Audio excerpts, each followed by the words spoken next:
සුබ දවසක් වේවා කියලා සියලු දෙනාම Help Me TV YouTube නාලිකාවට සාදරයෙන් පිළිගන්නවා.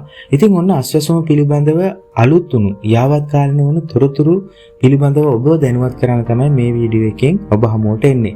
ඉතින් එහෙනම් මුලින්ම මතක් කරන්න කැමති ඔබ අපේ channel එකට අලුත් කෙනෙක් නම් subscribe කරලා එකතු වෙන්න. මොකද මෙවැනි වටිනා වීඩියෝස් තමයි ඔබට අරගෙන ඇවිල්ලා තියෙන්නේ. ඉතින් ඒක නිසා අපේ channel එක subscribe කරලා එකතු වෙන්න කියලා ඔබට නැවතත් මතක් කරනවා.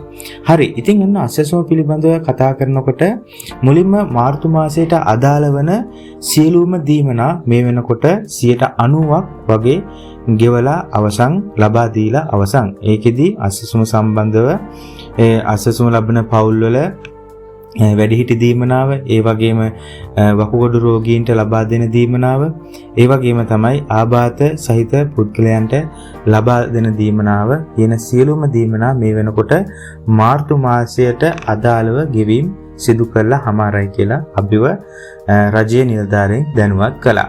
හරි. ඉතින් ඔන්න මේකෙදි අලුත් වුණු එහෙම නැත්නම් යාවත් කාලින වුණු සංශෝධනය මොකක්ද කියන එක තමයි අපි මෙතෙන්දී කතා කරන්න හදන්නේ.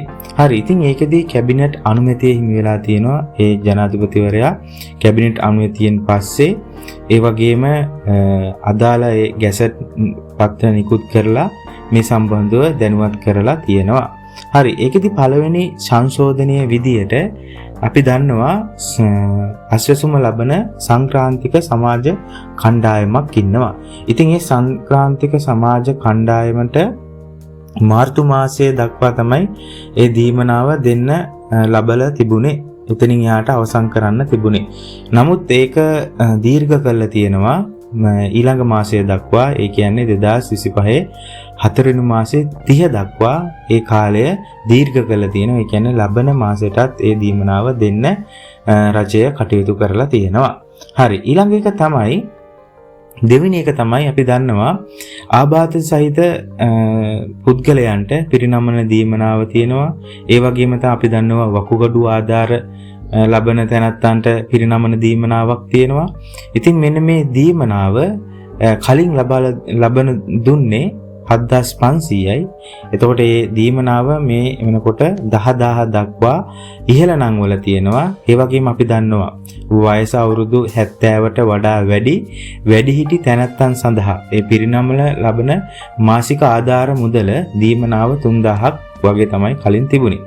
එතකොට මේ 3000 දීමනාව මේ වෙනකොට අලුත් සංශෝධනයේ යටතේ 5000 දක්වා ඉහළ නම් වල තියෙනවා. ඉතින් ඒක ක්‍රියාත්මක වෙන්නේ ලබන මාසේ. එහෙම නැත්නම් අප්‍රේල් මාසේ ඉඳලා තමයි ඒක ක්‍රියාත්මක වෙන්නේ. එතකොට ඒ ඉහත සඳහන් කරපු ඒ දීමනාව, ඒ කියන්නේ අපි දන්නවා ආබාධ සහිත තැනැත්තන් සඳහා දෙන දීමනාව, ඒ වගේම වකුගඩු රෝගීන් සඳහා ලබා දෙන දීමනාව සහ වැඩිහිටියන් සඳහා ලබා දෙන ඒ දීමනාව මාර්තු මාසයේ දක්වා තමයි තිබුණේ. එතනින් එහාට අවසන් කරන්න තමයි තිබුණේ. නමුත් අලුත් රජය කටයුතු කරලා තියෙනවා 2025 12 වෙනි මාසේ 31 දක්වා ඒක දීර්ඝ කරන්න.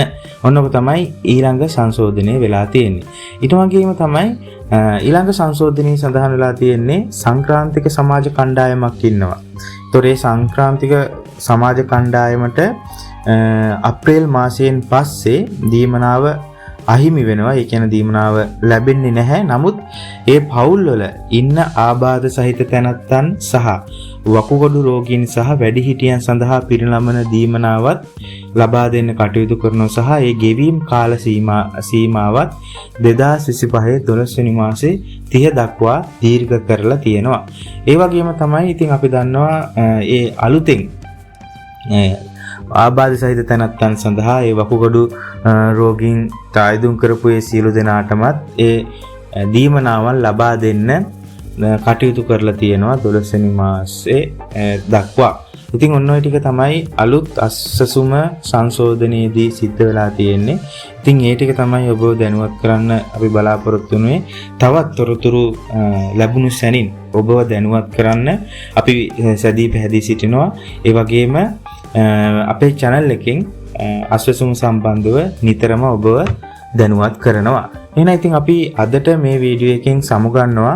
ඉතින් සියලු දෙනාටම ජය වේවා කියලා ප්‍රාර්ථනා කරනවා. ඉතින් අපේ channel එකත් එක්ක දිගටම රැඳලා ඉන්න අපේ channel එක subscribe කරලා තියාගන්න කියලා මතක් කරනවා. එහෙනම් සියලු දෙනාටම ජය වේවා කියලා ප්‍රාර්ථනා කරනවා.